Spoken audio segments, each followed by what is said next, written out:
Le chapitre 25 de l'Exode marque le début des instructions données par Dieu à Moïse pour la construction du tabernacle, le sanctuaire mobile où Dieu résidera au milieu de son peuple durant leur voyage dans le désert.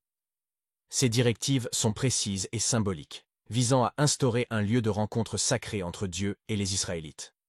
Des offrandes volontaires. Dieu ordonne aux Israélites de faire une offrande volontaire en lui apportant des matériaux précieux.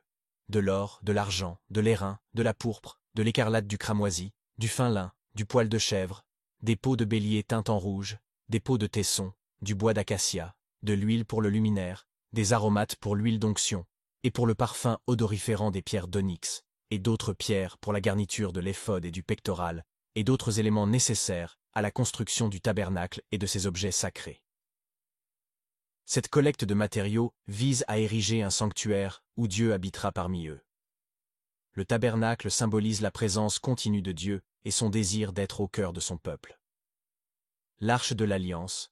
Dieu donne des instructions pour construire l'Arche de l'Alliance, une boîte sacrée en bois d'acacia recouverte d'or pur.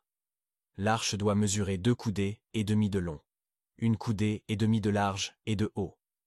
L'arche doit être transportable grâce à des barres en bois d'acacia recouvertes d'or, insérées dans des anneaux fixés au coin.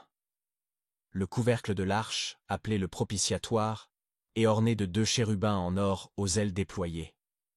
Les chérubins étendront les ailes en haut, couvrant de leurs ailes le propitiatoire, et leurs faces seront vis-à-vis l'une de l'autre, et le regard des chérubins sera vers le propitiatoire. Le propitiatoire sera posé au-dessus de l'arche, et sera mis dans l'arche, le témoignage que Dieu donnera à Moïse. Dieu annonce qu'il parlera à Moïse depuis cet endroit sacré, entre les chérubins, symbolisant la présence divine. La table des pains de proposition. Une table en bois d'acacia recouverte d'or doit être construite pour accueillir les pains de proposition, qui seront continuellement placés devant Dieu, en signe d'offrande perpétuelle. La table est également conçue avec des anneaux et des barres pour faciliter son transport, et des ustensiles en or, tels que des plats, des coupes, des bassins, des gobelets, doivent être faits avec lesquels ils feront les aspersions. Le chandelier d'or pur. Dieu donne des instructions détaillées pour fabriquer un chandelier en or pur. Ce chandelier doit avoir 6 branches, soit 3 branches d'un côté du chandelier et 3 autres de l'autre côté du chandelier. Il y aura sur l'une des branches 3 petits plats en forme d'amande, un pommeau et une fleur. Sur l'autre branche, 3 petits plats en forme d'amande, un pommeau et une fleur. Ils feront aussi 7 lampes, et ils les allumeront, afin qu'elles éclairent vis-à-vis du chandelier.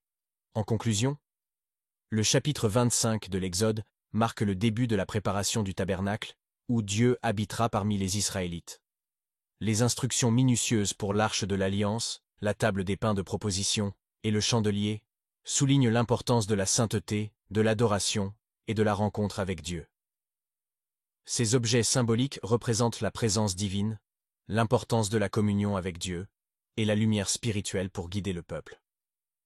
Je vous invite à prendre votre Bible et à lire ce chapitre entièrement. Si vous avez apprécié cette vidéo, abonnez-vous.